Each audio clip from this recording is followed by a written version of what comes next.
Okay, let's be real for a sec. Who hasn't looked at their to-do list Yeah. and just felt like, whoa, how am I going to do all of this? Yeah. Kind of the classic student experience, right? Yeah. Classes, exams, trying to have some kind of social life, maybe even a job on top of it all. It's true. And it's no surprise so many students are just overwhelmed. Time management is a huge thing, and it's something they really want to figure out. Exactly. Which is why we're diving into some really solid advice. We're looking at Harvard Summer School's 8 time management tips for students. Don't worry, you don't have to be actually in school to find this useful.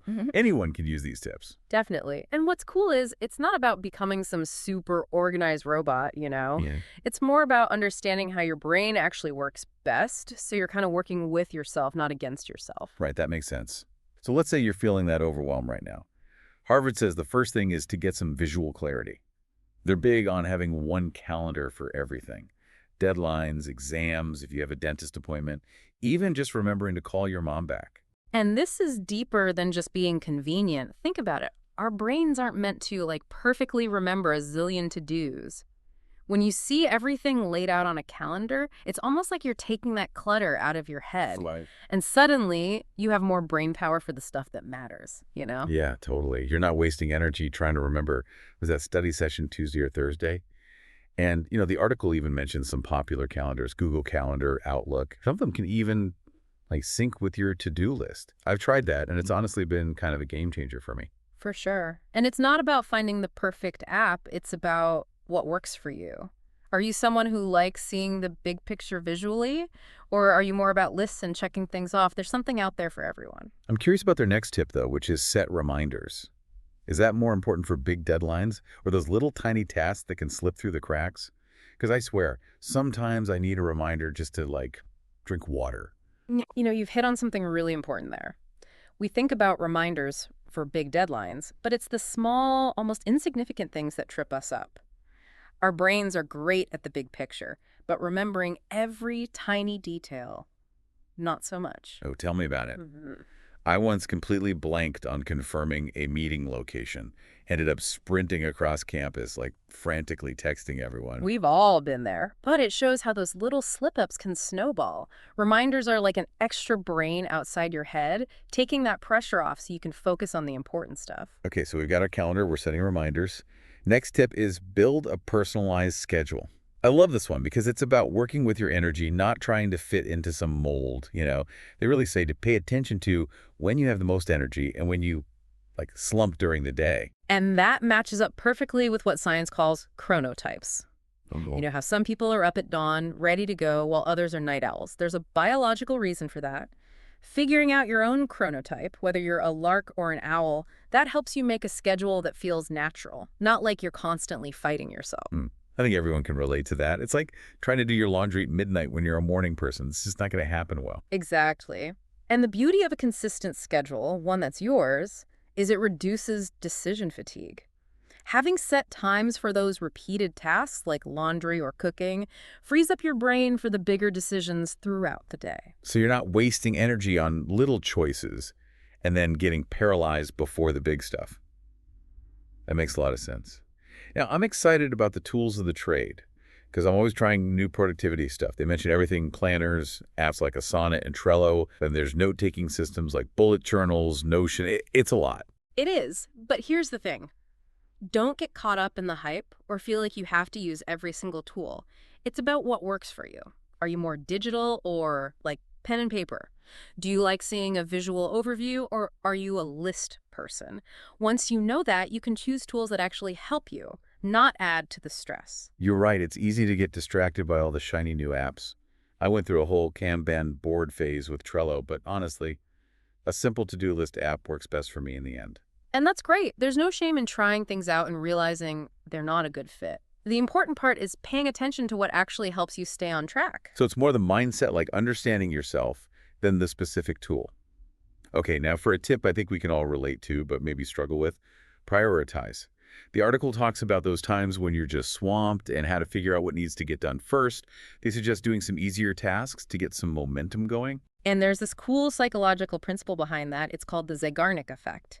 Imagine all your unfinished tasks are like tabs open in your brain. They're constantly draining your mental energy. Finishing even a small task is like closing one of those tabs, freeing up space to focus. So it's not just checking things off, it's actually giving your brain a break. Uh-huh. I love that. And that kind of leads to another point they make, saying no.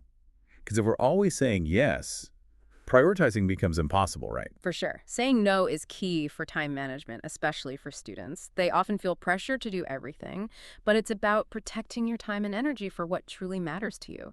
Setting boundaries, realizing you can't do it all. I think a lot of us feel guilty saying no, but thinking of it as protecting your time and energy makes it more, like, empowering. Definitely. When you know your priorities, it makes those no's much easier. You can confidently say no to stuff that doesn't align with your goals, and then you have space for what truly matters. And speaking of what matters, Mm-hmm. it's not all about work, right? The article actually says to make space for guilt-free fun. Time management isn't just productivity. It's making time for things you enjoy and that help you recharge. And this is where it gets really interesting. It's not just about feeling good. There's actual science behind this. Leisure activities are crucial for recovering from stress. Studies have shown they can boost creativity and focus. It's like an investment in your well-being that pays off everywhere else. It's like giving your brain permission to chill out so you can come back to your work feeling refreshed. I've started scheduling like a weekly movie night with friends. Having that to look forward to helps me get through those crazy busy weeks. That's fantastic. Anticipation is a huge motivator. Just knowing you have something fun planned can give you that extra push. It makes those tough times easier. Okay, on to a tip that might be helpful, but maybe a bit scary for some people. Support Squad Assemble. Harvard says to reach out for support, whether it's study buddies, roommates, academic advisors, even just friends and family. And this connects to a basic part of being human. We're social. We're meant to connect with each other. Research even shows we're more likely to stick to our goals when we have people supporting us. It's like built-in accountability. It's like having your own cheering section. Knowing someone's expecting you to show up can be super motivating. Even just talking about my goals out loud helps me stay committed. I agree. And don't be afraid to ask for help when you need it. Struggling with a class, reach out to a tutor, join a study group, or maybe you just need to vent about all the stress. Call a friend, talk to family. Remember, you're not alone. So true. It's like they say, if you want to go fast, go alone. If you want to go far, go together. Having that support makes things so much easier and more enjoyable. Exactly. And remember, it goes both ways. Offer to help a classmate who's struggling, be there for a friend who's stressed. A strong support network benefits everyone. All right, so we've covered a lot. We've talked about prioritizing, scheduling, being flexible, and finding your support system. What else can we do to set ourselves up for success in this time management journey? One thing that's often overlooked is taking care of your physical and mental health. You can have the best schedule in the world, but if you're running on empty, it's not going to work long term. That makes sense. It's like trying to drive a car with no gas. Yeah. Right, you won't get very far. Exactly. So prioritize sleep, eating well, staying hydrated, moving your body, and schedule in time for activities you genuinely enjoy that help you de-stress. Time management isn't just about productivity. It's about creating a life that feels good so you can thrive. Like that saying about the oxygen mask on a plane. Yeah. You got to put your own mask on first before you can help anyone else. Perfect analogy. So how do we make self-care a non-negotiable part of our schedules? Same principles apply. Prioritize, schedule, and be flexible. What really nourishes you, maybe it's a yoga class, a walk in nature, or just curling up with a good book, schedule it in like any other important appointment. It doesn't have to be a huge chunk of time. Yeah. Right. Even 15 minutes of meditation or a quick walk can make a difference. For sure. Get creative. Listen to a podcast while you cook dinner or make your commute a mindfulness practice. Find ways to fit self-care into your day in a way that feels good and you can actually keep up. Okay, so much great stuff here. Before we move on, is there anything else we should keep in mind as we figure this all out? Something people often forget is the importance of your self-talk. How you talk to yourself about time management can really affect whether you succeed or not. Oh, interesting. So what kind of self-talk should we be aiming for? Instead of beating yourself up when things aren't perfect, think of it as a learning experience. Don't say, I'm so bad at this. Say, I'm learning and I'm getting better every day. It's a subtle change, but it can make a huge difference. Like choosing to be your own cheerleader instead of your own worst critic. I like that. Any other mindset shifts that help? Focusing on progress, not perfection. Time management is a journey, not a destination. There'll be great days and not so great days. That's okay. What matters is to keep going, keep learning, and try to be the best version of yourself. So instead of that all-or-nothing thinking, celebrate the little wins. Maybe you stuck to your study schedule or finally cleaned your room. Those are victories. Yes. And celebrating those little wins actually makes it more likely you'll keep doing those good habits. It's like a little reward for yourself. So be kind to yourself, celebrate those wins, and remember it's all about finding what works for you. Now, before we go to part 2, is there anything else we should keep in mind? One thing that often gets overlooked is the importance of taking care of your physical and mental health. You can have the most perfectly crafted schedule in the world, but if you're running on empty, it's not going to be sustainable. That makes sense. It's like trying to drive a car with no gas. You're not going to get very far. Exactly. So make sure you're prioritizing sleep, eating nutritious foods, staying hydrated, and moving your body. And don't forget to schedule in time for activities that bring you joy and help you de-stress. It's a reminder that time management isn't just about being productive. It's about creating a life that feels good and allows you to thrive. Absolutely. And when you feel good, you're more likely to make choices that support your overall well-being, including how you manage your time. So take care of yourself, be kind to yourself, and remember that this is all about creating a life that you love. Beautifully said. And on that note, I think we're ready to move on to part 2, where we'll explore some specific strategies for applying these tips to different areas of your life. So get ready for even more practical advice and actionable insights. All right, so we've got all these great time management tips from Harvard, but it's all about actually using them, right? Like making them work in real life. Exactly. It's one thing to know it, it's another to actually do it, right? So let's talk about turning these tips into habits that stick. I like that. So where do we even begin? One of the biggest mistakes people make is trying to change everything at once.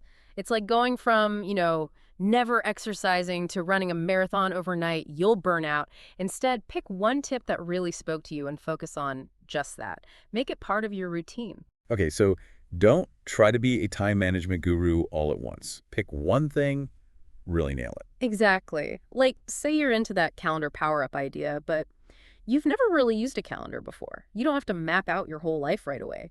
Start small. Maybe just put in your classes and study times for the week. Keep it simple. So once you've picked your thing, what then? This is where knowing how you learn best comes in. Are you visual? Maybe try color coding your calendar so you can see what's what at a glance. More of an auditory learner. Set up voice reminders on your phone. It's all about making it your own. What works for one person might be overwhelming for someone else. So how do we figure out what's best for us? Experiment. And don't be afraid to adjust as you go. You might start with a digital calendar, then realize, hey, I actually like writing things down. That's totally fine. It's about finding a system that feels good and helps you stay organized. It's like finding a workout routine. You might try a bunch of different classes till you find one that clicks. Exactly. And like with exercise, it's about consistency. Building new habits takes time. Don't beat yourself up if you miss a day or slip up. Just get back to it and keep practicing. So pick your tip, make it your own, be patient, and keep at it. Got it. Now, what about when things get really crazy and our perfect schedules go out the window? That's when the flexibility as key tip comes in. Life is unpredictable, right? Pop quiz, a friend gets sick, or maybe you just really want ice cream and need a grocery run. Things happen. That reminds me of the time my laptop died right before a big presentation. Total curveball. I had to scramble to come up with a plan B. And those moments, as stressful as they are, they teach you to adapt, to think on your feet and not be so attached to the plan. Sometimes the best thing to do is let go and just go with the flow. Easier said than done, but I get what you mean. Okay, we talked about picking our focus, making it personal, and being flexible. What else helps make these tips stick? One super powerful tool is something we mentioned before, your support squad. Don't underestimate how much it helps to have people to, keep you accountable. Tell a friend about your time management goals. Find a study buddy. Even just having someone to check in with makes a difference. Like your own personal cheering section. And knowing someone's expecting you to, show up, that can be really motivating. I've even found that just saying my goals out loud makes me more likely to stick to them. Definitely. And don't be afraid to ask for help. Struggling in a class, talk to a tutor, join a study group. Just need to vent about the stress. Call a friend, talk to family. You don't have to go through it alone. It's so true. It's like that saying, if you want to go fast, go alone. If you want to go far, go together. Absolutely. And remember, it goes both ways. Offer to help a classmate who's having a tough time or listen to a friend who needs to vent. Building that support network helps everyone. All right, so we've talked about a lot. Choosing a focus, making it personal, staying flexible, finding your support people. What else can we do to, like, really succeed with all this? Something that's often forgotten is how you talk to yourself, your self-talk. It can have a huge impact on how well you do with time management. Oh, interesting. So what should we be saying to ourselves? When things aren't perfect, don't beat yourself up. See it as a chance to learn. Instead of, ugh, I'm so bad at this, try, okay, I'm still learning and getting better every day. It sounds small, but it makes a difference in how you feel. Like being your own cheerleader instead of your own critic. I love that.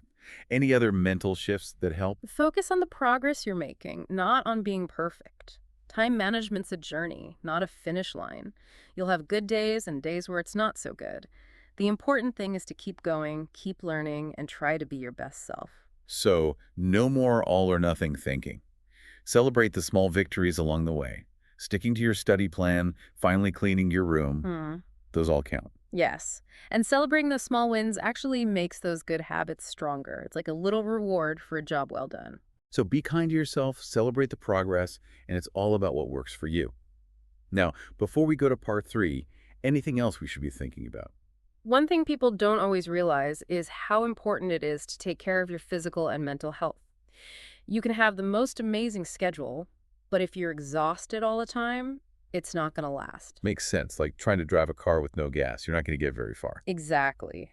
So make sure you're prioritizing sleep, eating well, staying hydrated, and moving your body. And don't forget to schedule in time for activities you really enjoy, things that help you de-stress. It's a good reminder that time management isn't just about getting stuff done.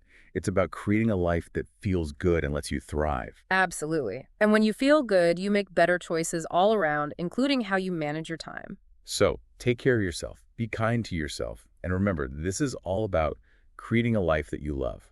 Beautifully said. And on that note, I think we're ready for part 3, where we'll look at how to actually use these tips for different parts of your life. So get ready for even more practical advice you can start using right away. All right, so we've covered the big ideas, right? Like building a schedule that actually works for you, Yeah. using the right tools, and remembering to take care of yourself. But how do we make this stuff work in different parts of our lives? Like, how do we use these tips for studying, for our social life, and even just for, like, finding time for ourselves? That's the question, and that's where it gets really practical. The cool thing about these time management ideas is they're flexible, right? You can kind of tweak them to fit whatever's going on in your life, the demands of each area. So it's not about following a bunch of strict rules. It's more like using these tips to make a system that really works for you. Exactly. Let's take studying as an example, something every student knows about. It's easy to feel overwhelmed by all the reading, all the assignments, and then there's exam prep on top of it.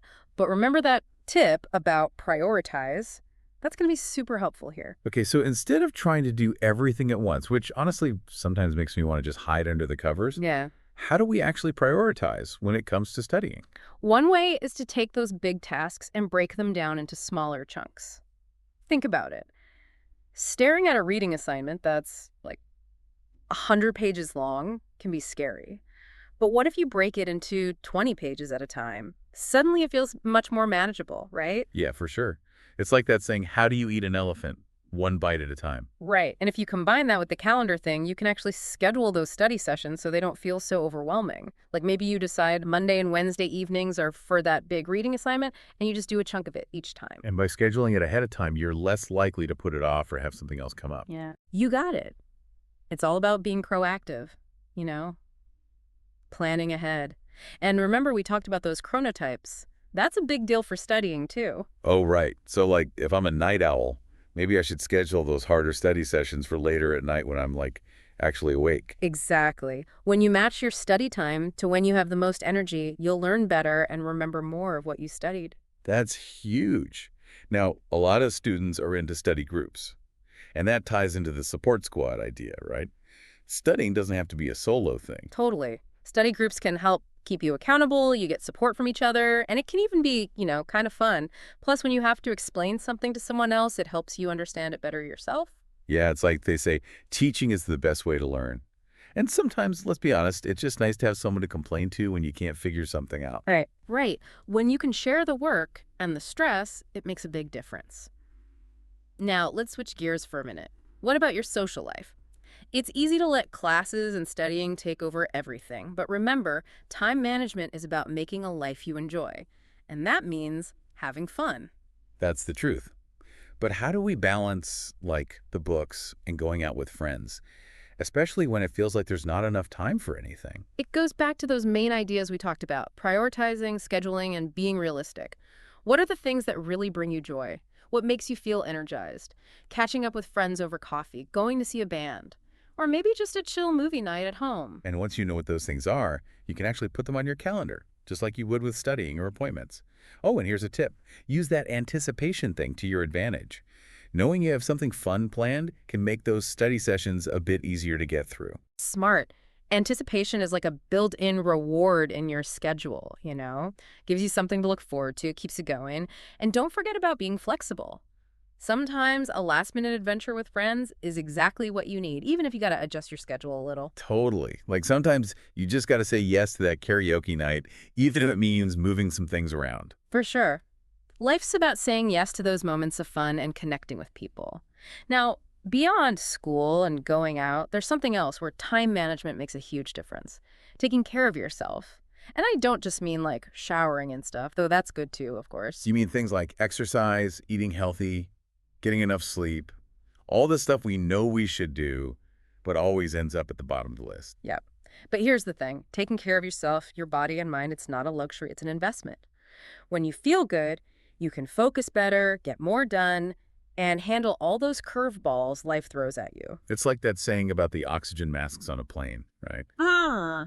Got to put your own mask on first before you can help anyone else. Exactly. So how do we make self-care a priority? Same ideas. Prioritize it, put it on your schedule, and be ready to adjust if you need to. What really helps you feel good? Maybe it's yoga, a walk in nature, or just reading a good book. Schedule it in like any other important thing. And it doesn't have to be a huge chunk of time, right? Even just 15 minutes to meditate or a quick walk can make a difference. Totally agree. And be creative.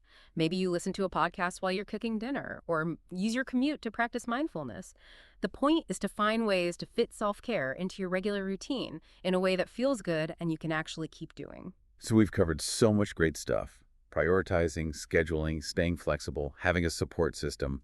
What's the most important thing you want people to remember as they try all this out? The biggest thing is that time management isn't about becoming like a robot or trying to squeeze every last minute out of your day. It's about making a life that feels good, that you're happy with, and that matches what's important to you. It's about choosing how you spend your time so you can make a life you truly love.